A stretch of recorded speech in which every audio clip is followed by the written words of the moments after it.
Hello and welcome to 365 Days of Healing. Relationships.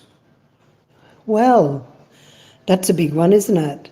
Relationships with everything. Relationships with nature and how important that is. What is our relationship with nature?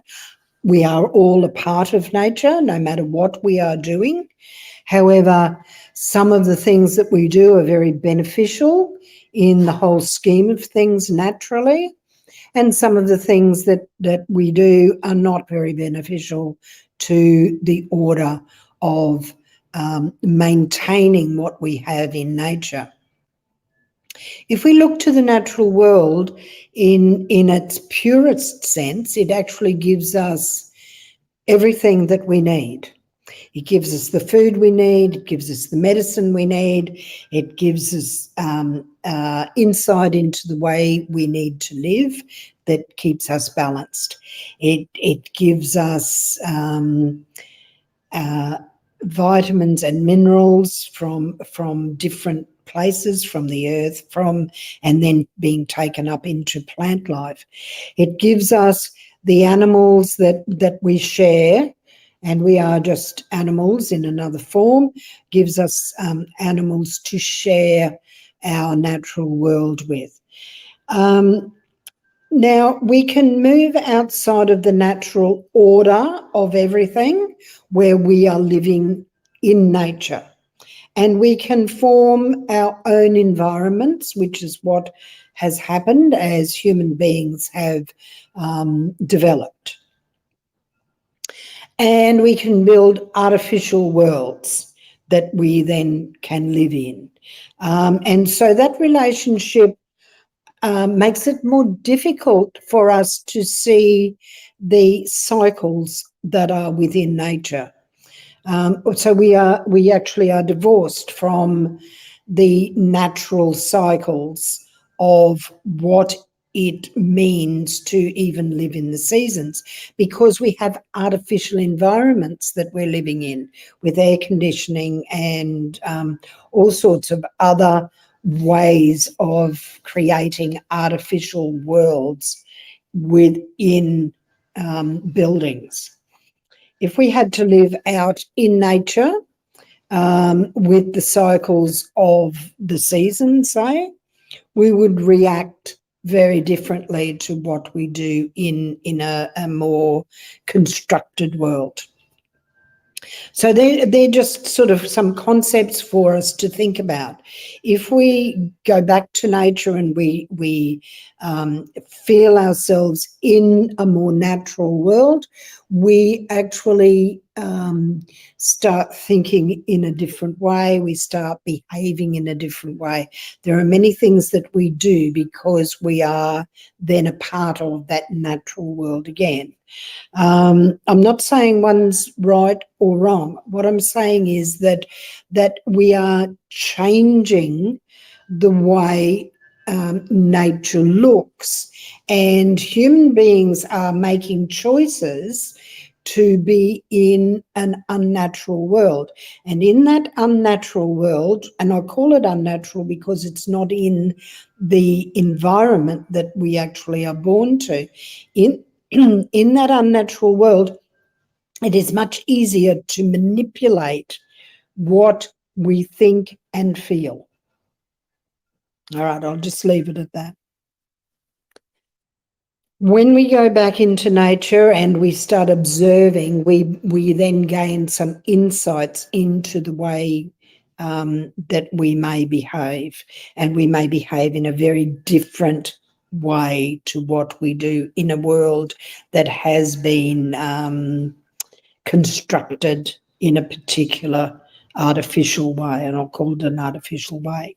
All right, so that's one relation. That's a big one, relationship with the natural world. So we have relationship with the universe. So if we look to the heavens, particularly at night, we can see stars, planets, galaxies, black holes, comets, satellites, all sorts of things in a world that we don't in this 3D form fully appreciate and understand. As we connect with that world out there, we actually start to have relationship with another way of thinking. We actually move to another dimensional part of ourselves, and we start to observe things that we didn't think were even possible. Now, we humans have called them UFOs, unidentified flying objects, and it has always been denied in probably the last, 2,000 years, that UFOs weren't real. Just recently, there have been some people who we've recognised as being the leaders of some areas in our life, and we have heard them actually say that, yes, UFOs are real. Those that have observed them, of course, know that they are real, and they were very real. So that's a relationship that we can start to build with identities, energetic forces outside of our 3D world. And I won't call them aliens, because they're not alien per se. They're very real. They live in different dimensions, and they can come into our dimension, into our 3D dimension. And we can actually observe them and have relationship with them if that's what we choose. But of course, we have to go to a very natural part of our world, away from the lighting that we block out a lot of the observation that we can have. We have to go right out into nature to observe the heavens, as we call them, and our universe as it is, and beyond the universe that we can see here. All right, so that's relationship with the universe as we see it at night, and it's still there during the day. It's just that we don't perceive it. All right, so then a relationship that we have with our families and what that means for us.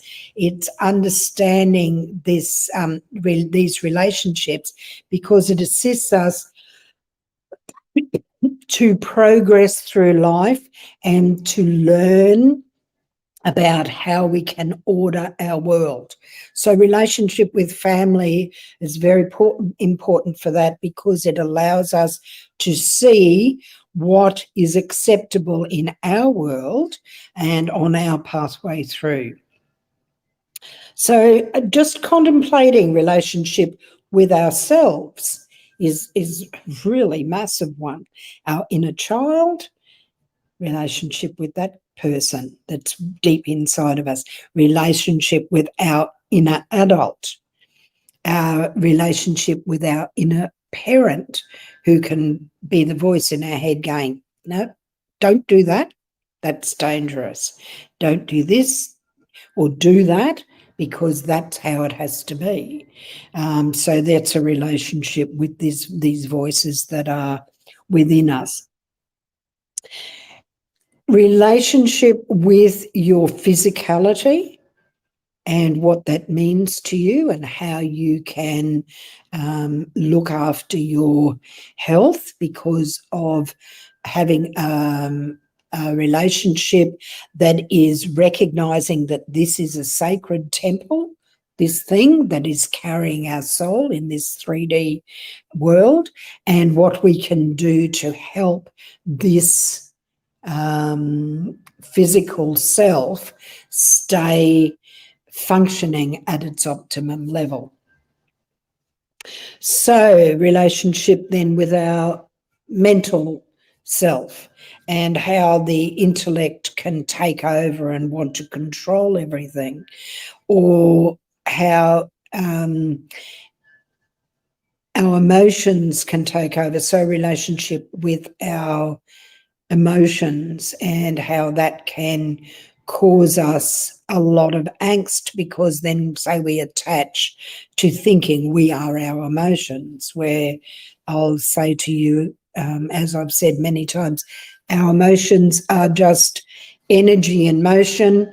They are there to help you to understand your world and their survival mechanisms so that you understand life from a different order to your intellect, a different order from just your physical self, and it is closer, the emotional self then is closer to the soul self, because the soul is using the emotion to allow you to break through, and that relationship with your emotions is a very powerful part of what we call knowing your sacred self. But if you allow your emotions to order everything in your world, those emotions can take you down. They will destroy you. So that's what relationship is about. Relationship with our friends, relationship with our partners, relationship with our domesticated animals. And it is honouring the part of those things around us, honouring the soul within those relationships that we have, and respecting that they have their place the same as we have our place. And therein lies the healing that can happen. And I suppose the big word that comes out of relationship is to respect what everybody's needs are, what our own needs are, and to keep moving towards that part of ourselves that is yearning to live in peace and bliss, which leads to full happiness. Namaste, my friends.